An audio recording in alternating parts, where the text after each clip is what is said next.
Hey guys, thank you for clicking onto this video. Please subscribe. Let's get the numbers up. Today I want to talk about a guy called Li Lu. All right. Li Lu, I think, took part. He was one of the students that took part in the, I think, Tiananmen Square riots in China. Tiananmen or something like that.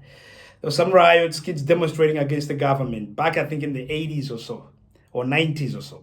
He took part in that. And because of that, he was going to be arrested. So they had to exit the country pretty much. So when he exited the country, I think with the help of the US, he ended up in America. When he ended up in America, this guy couldn't even speak English. He only spoke Chinese. Ends up at Columbia University. While he's in America, he's trying to find ways. There's a lot of things that happens there. He's trying to find ways to make money. And then he stumbles upon investing. Okay? Sometimes it's about the knowledge. Hear this out, guys. He stumbles upon investing. Right? He takes these things seriously. Instead of trying to look for work, trying to study and double shifts, kind of crap. So it affects you can't even focus on learning because you got to do these shifts. The guy discovered investing. He looked at it and it made a lot of sense to him, right? This guy has never heard of hip hop. He probably has never even come in contact with a black person before he moved to America. He doesn't know what goes on in black people's communities. He doesn't, right? He explains it very well. Watch the video, and then I'm gonna come back and comment on it. Let's watch. Most professional managers wouldn't really consider that as a part of their business. But I'm telling you, you're the 5%. If you end up to be the 5%, maybe you're not. But if you try to be that 5%, that's what you do. You go to see their community. You go to the church or synagogues. You go, you go visit everybody. You sort of get yourself to be part of that. And you introduce yourself to all their friends and families and neighbors. Don't just call them. Go there. Spend a few weeks there. It's worth it. It's worth it. Just to spend as much time you can possibly be to try to find him. Find what he has done to his community. What does neighbors and friends say about him? That tells you more about this personality. And you want to find the family dynamics. This fellow actually only graduated high school, never really went to have a college. Relatively simple guy, but a nice, decent guy. Has been very philanthropic. Go to synagogues, but not terribly devoted. But the more interesting thing, he has a son who actually went to business school as well. It was actually my age at the time. It was in the mid-30s, early to mid-30s.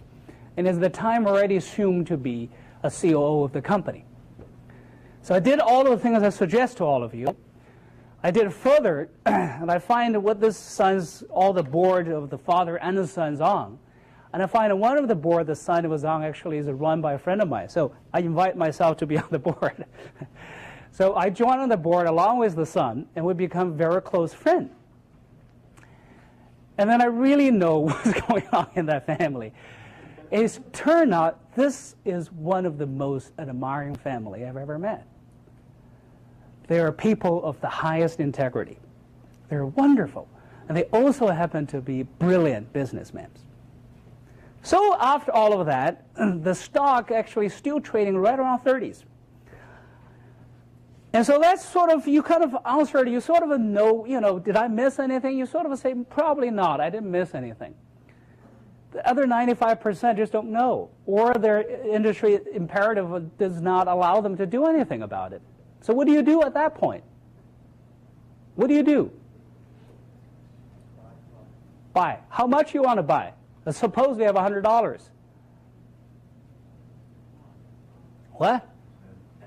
40.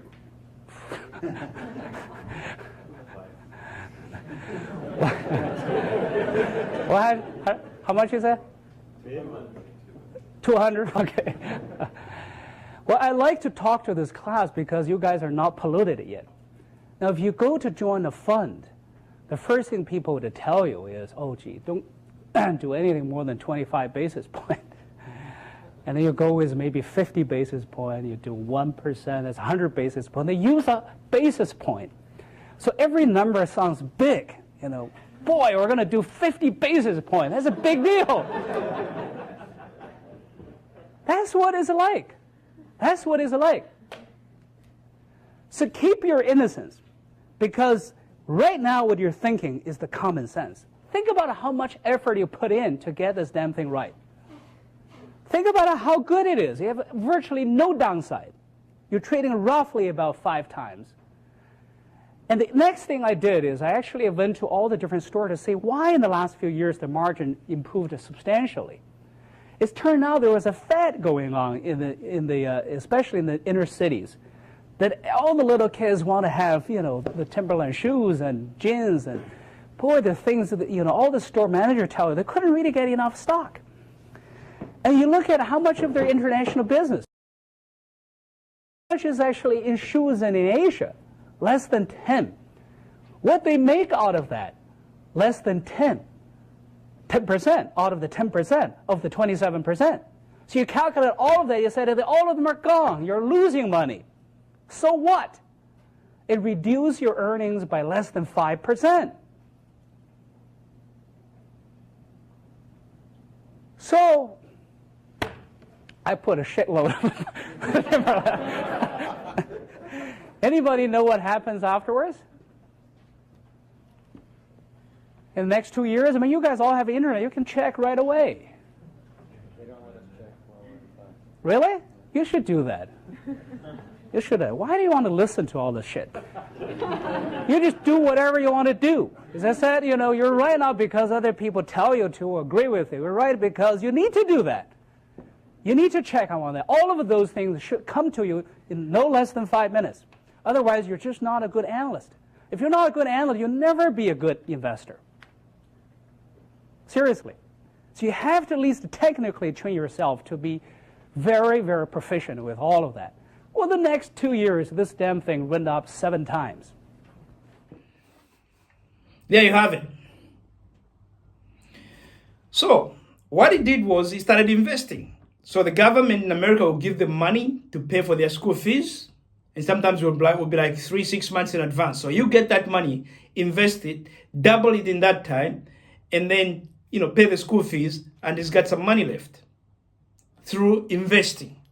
Okay? Now, one time, what he used to do, there used to be a magazine back in the day. I'm pretty sure now there's a website called Value Line. You go there, you screen the stocks, trying to find out the cheapest stock that are good, that no one is even talking about.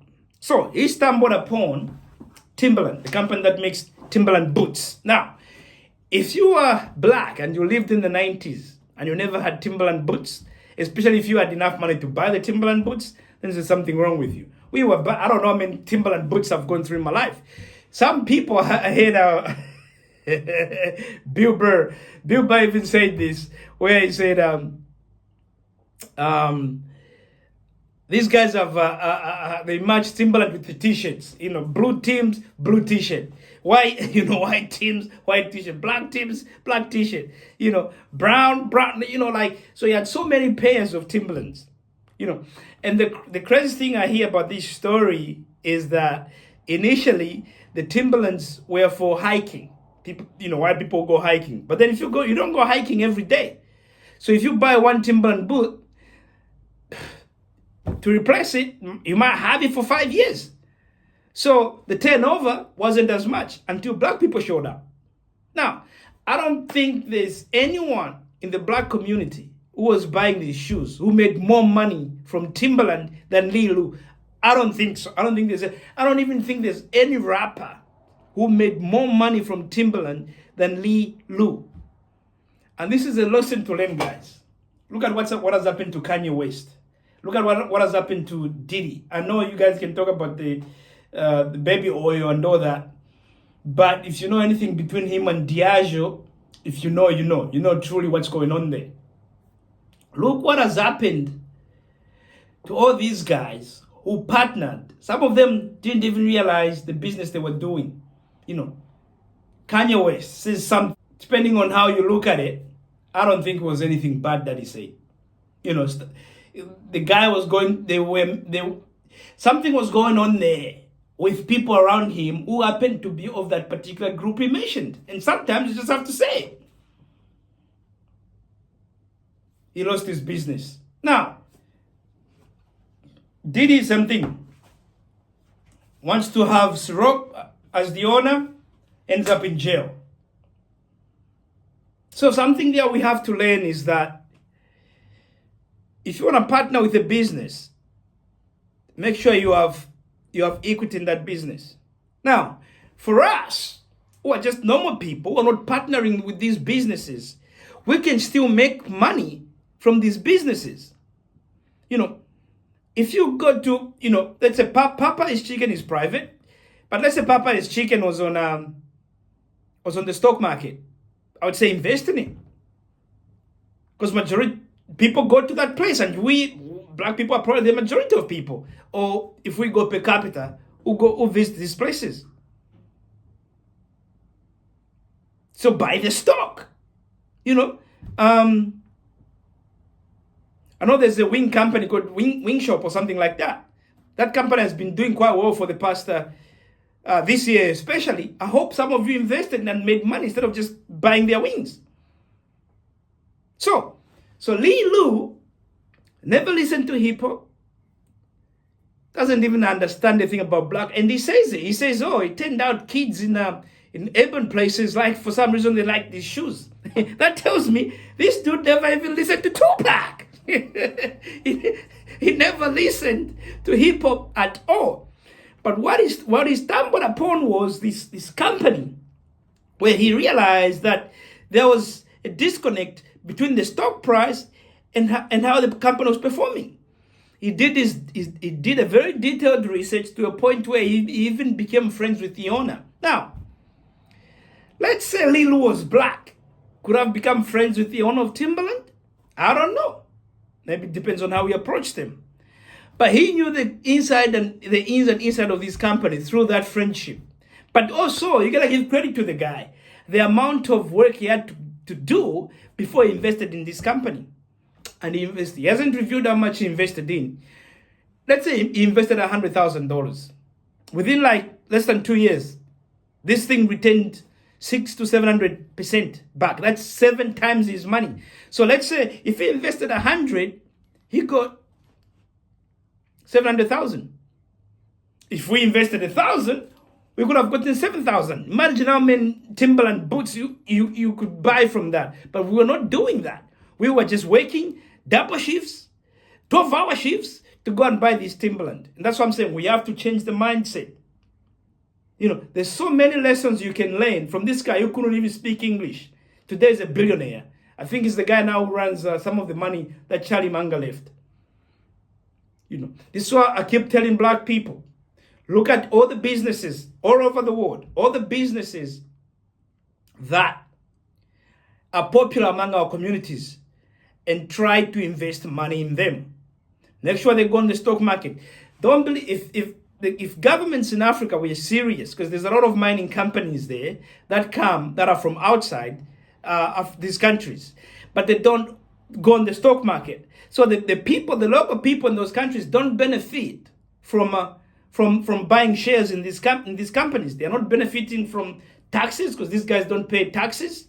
They're not benefiting from dividends, you know, and they're not benefit from the increase in the stock value because they're not on the stock market.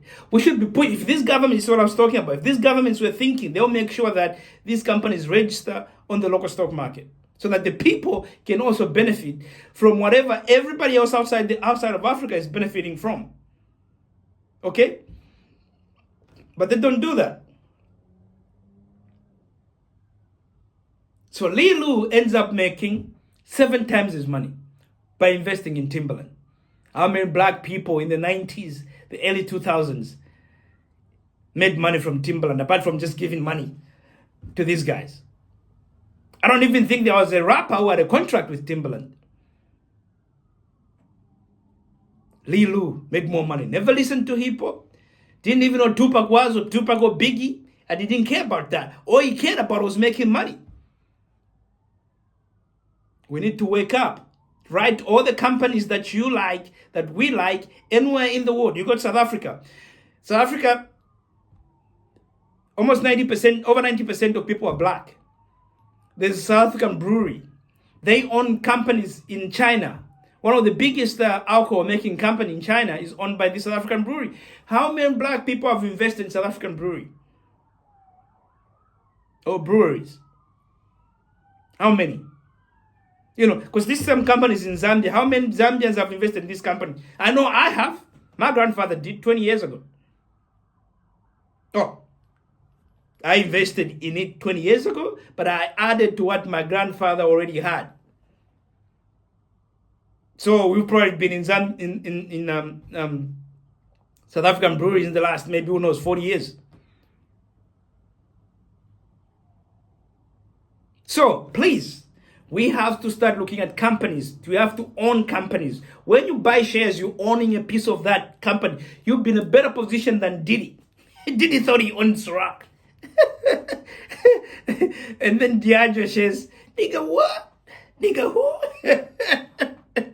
Come on, that's funny. Anyway, so guys, thank you for watching this video. And please, please, please look into the stock market. I have a program that I'm going to start here. It's going to be titled Money Matters.